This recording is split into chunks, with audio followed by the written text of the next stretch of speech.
जी नमस्कार। तो पिछले एपिसोड में जो हम चर्चा कर रहे थे वो ये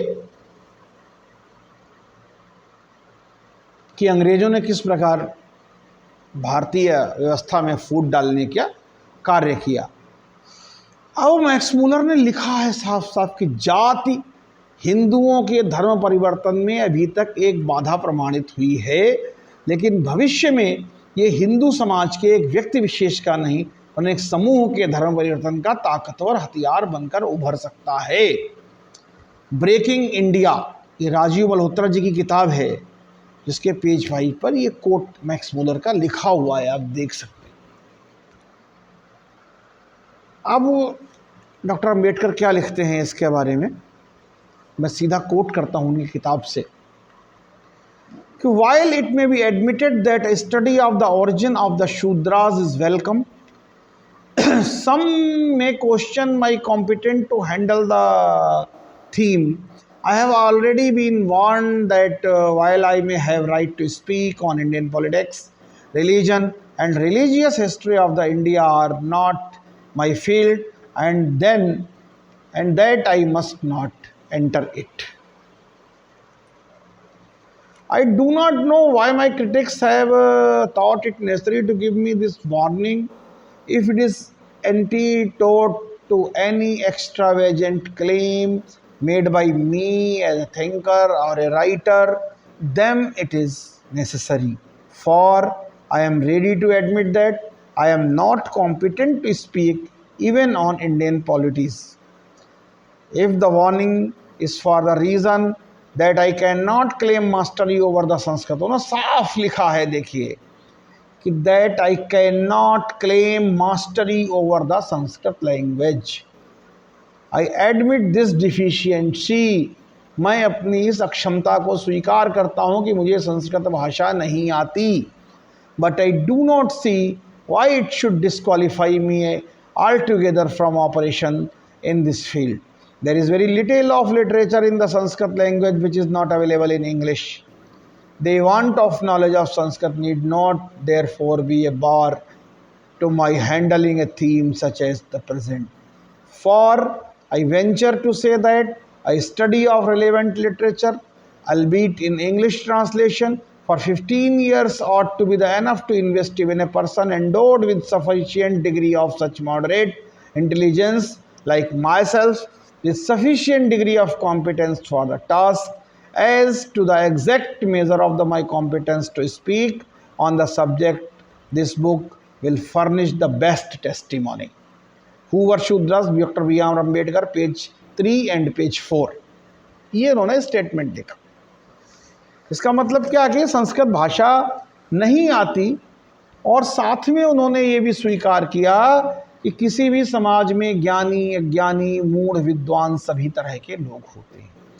यद्यपि लेखक ने ये नहीं कहा कि किन किन लोगों ने उसे चेतावनी दी थी, फिर भी ऐसा करने वाला कोई मूढ़ ही होगा, क्योंकि भारत में वेदों के कर्म और पुनर्जन्म के सिद्धांत को नकारने वाले चारवाक को भी हम ऋषि चारवाकी कहते हैं.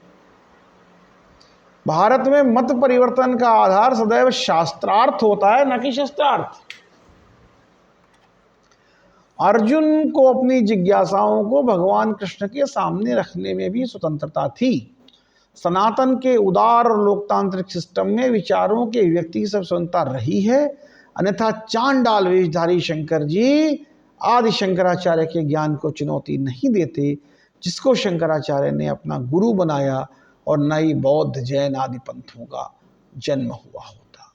दूसरी बात, लेखक का जो ये कथन है कि संस्कृत भाषा में शायद ही कोई साहित्य होगा जो अंग्रेजी में उपलब्ध नहीं है.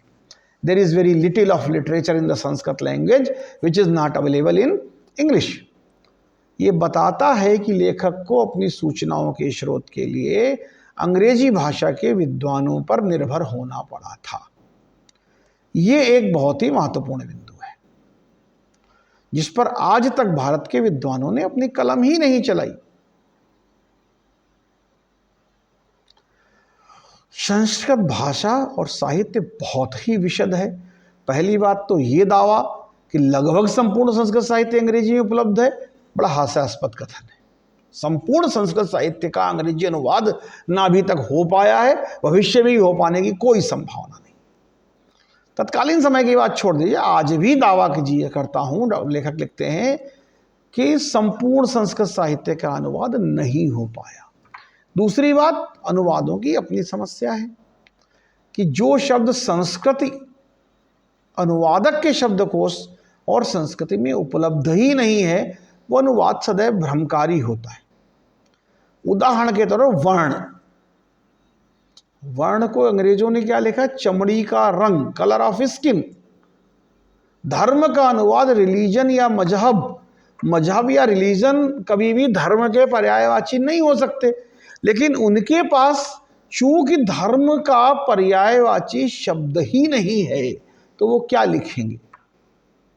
कास्ट को उन्होंने जाति लिख दिया। फ्यूडल का अनुवाद सामंत आदि आदि, बहुत भ्रामक रहा। मैं अब छोटा सा कहानी सुनाता हूं। एक विद्वान हुए लाला हरदयाल। लाला हरदयाल ने किसी पौराणिक पुस्तक का, इंग्लैंड अमेरिका में रहते थे वो, भारतीय क्रांतिकारी जो भारत का पहला स्वतंत्रता संग्राम था उसमें लाला हरदयाल का जिक्र है। गदर जो शुरू किया, बहुत से क्रांतिकारियों के करीबी रहे, क्रांतिकारियों के प्रेरणा स्रोत रहे, बड़े विद्वान व्यक्ति थे। तो लाला हरदयाल जी ने एक पौराणिक पुस्तक का अनुवाद किया संस्कृत से उर्दू में। उसमें कहीं जिक्र आया नचिकेता का। नचिकेता की कहानी आप सब जानते हैं, मुझे बताने की आवश्यकता नहीं है।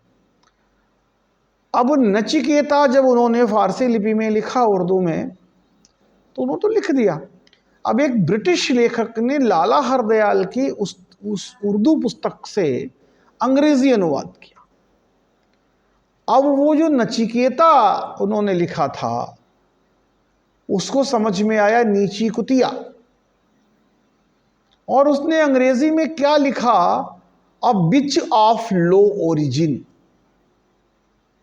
अब आप समझिए कि अनुवाद की क्या समस्या है। ये उदाहरण मैंने सिर्फ इसलिए दिया कि द प्रॉब्लम ऑफ ट्रांसलेशन, कि वो शब्द कुछ का कुछ मतलब, कुछ का कुछ हो जाता है। वो संस्कृत से अंग्रेजी तक जाते जाते क्या हो जाएगा कुछ भी पता नहीं है।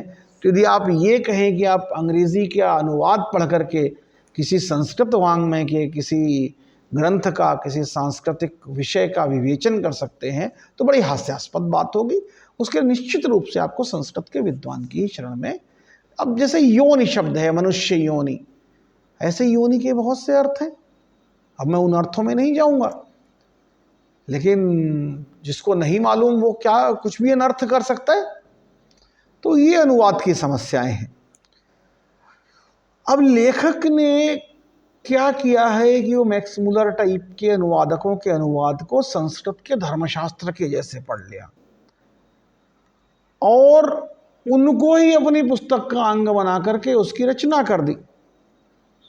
अब ये तीन बिंदु होते हैं, नीति, नियत और क्षमता, कि आपकी नीति क्या है, आपकी नियत क्या है, आपकी क्षमता कितनी है। इस आधार पर किसी का आकलन किया जाता है।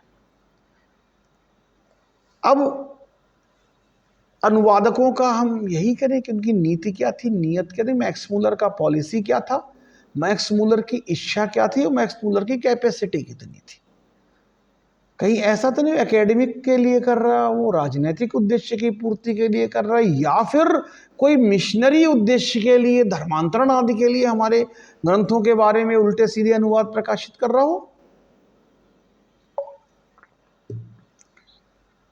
अब क्या मैक्स मुलर ने वही लिखा जो वास्तव में शास्त्र में लिखा था, धर्मशास्त्र में था, या अपनी तरफ से कुछ जोड़ दिया हो, कुछ घटा दिया हो?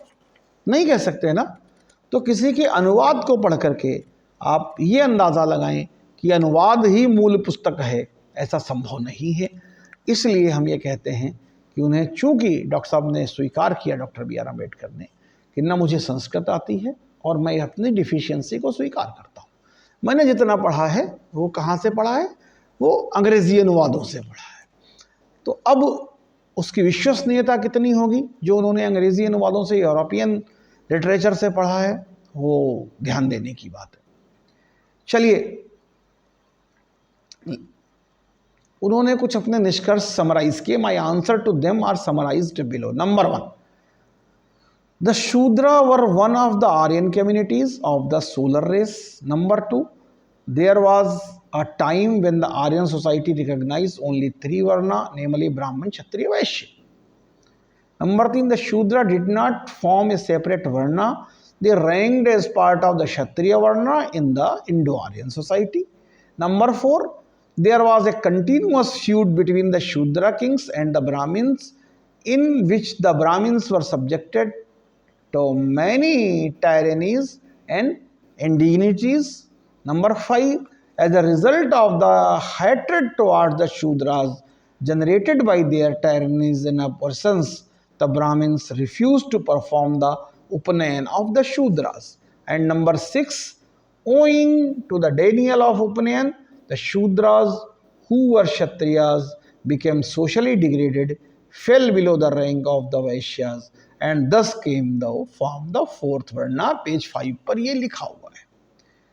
कहते हैं कि मूल भारत में वो 3 ही वर्ण थे. चौथे का सृजन का आधार ये था कि वो घृणा पैदा हो गई क्षत्रिय राजाओं में, जिनका उपनयन संस्कार ब्राह्मणों ने नहीं किया, तो उन्होंने अपना एक नया वर्ण बना लिया. ये कहाँ से आया भाई? ऐसा कोई ऐतिहासिक प्रमाण तथ्य किसी के पास है कि कुछ क्षत्रिय राजाओं से ब्राह्मणों की लड़ाई हुई, जिसके आधार पहले 3 वर्ण थे समाज में? अगर विद्वान लोग मेरी बात को सुन रहे हों और कहीं शास्त्रीय प्रमाण ऐसा मिल जाए कि केवल 3 ही वर्ण थे, चातुर्वर्ण व्यवस्था ही नहीं थी, त्रिवर्णीय व्यवस्था थी जिसमें ब्राह्मण, क्षत्रिय और वैश्य ही थे, उसके बाद क्षत्रियों की और ब्राह्मणों की लड़ाई हुई, जिस लड़ाई में ब्राह्मणों ने क्षत्रियों का उपनयन नहीं किया और वो बिना उपनयन वाले क्षत्रियों ने अपना एक चौथा वर्ण बनाया जिसे शूद्र कहा गया. ये थियरी है शूद्र वर्ण के निर्माण की डॉक्टर बी आर अम्बेडकर की. लेखक ने तत्कालीन हिंदू समाज के बारे में निजी विचार रखे, इसके भारत स्वयं स्वतंत्रता थी. उन विचारों की टिप्पणी व्यर्थ है, लेकिन शास्त्रों के बारे में जो राय है उसकी समीक्षा तो की ही. उनके अपने जो विचार हैं वो रख सकते हैं, विचार स्वतंत्र है, मानने या ना मानने के लिए प्रत्येक व्यक्ति स्वतंत्र है, लेकिन शास्त्र के प्रति जो विचार है वो तो समीक्षा के योग्य है. यदि आपने शास्त्र के बारे में कहा है तो प्रमाण तो देना पड़ेगा आपको. लेखक के प्रति ब्राह्मण शब्द विदर्शना लेखक संस्कृत साहित्यों से अनभिज्ञता ही प्रमाण प्रकट करता है. गोस्वामी तुलसीदास जी ने मानस में क्या लिखा कि काम क्रोध मद लोभ की जब लगी मन में खान, ज्ञानी पंडित मूढ़ लो तुलसी एक समान. कि बाबा तुलसी क्या लिखते हैं कि जब तक मन में काम क्रोध मद लोभ है तब तक ज्ञानी और पंडित और मूर्ख सब एक जैसे हैं. तो जहां लेखक ऐसे संवर्ग की निंदा कर रहा हो, जहां गोस्वामी तुलसीदास तत्वदर्शी ब्राह्मण अपने ही वर्ण के लोगों की तुलना मूर्ख से भी करने से नहीं चूकते, तो वहां इसको अकल्पनीय ही कहा जाएगा और कुछ नहीं कह सकते. आगे वो क्या लिखते हैं अपनी पुस्तक की भूमिका में कि while it is true that non-Brahmin scholar is free from the inhibitions of the Brahmin scholar, he is likely to go the other extreme and treat the whole literature as a collection of fables and fictions fit to be thrown on the dung heap, not worthy of the serious study. This is not the spirit of an historian. As has been well said, an historian ought to be exact, sincere and impartial, free from passion, unbiased by interest, fear, resentment of the affection, and faithful to the truth, which is the mother of history, the witness of the past, the director of the future.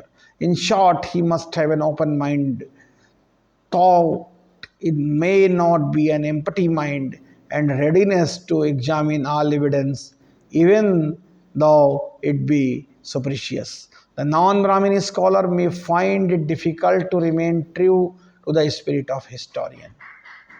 He is likely to import the spirit of non-Brahmin polities in the examination of the truth or falsity of the ancient literature, which is not justifiable. I feel certain that in my research I have kept myself free from such prejudice. In writing about the Shudras, I have at present in my mind no other consideration except that the pure history.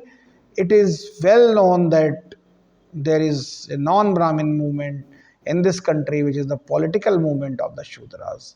It is also well known that I have been connected with it, but I am sure that the reader will find I have not made this book a preface of the non-Brahmin politics. Who were the Shudras? B.R. Ambedkar, page 12 से लेकर के 15 तक उन्होंने ऐसा लिखा।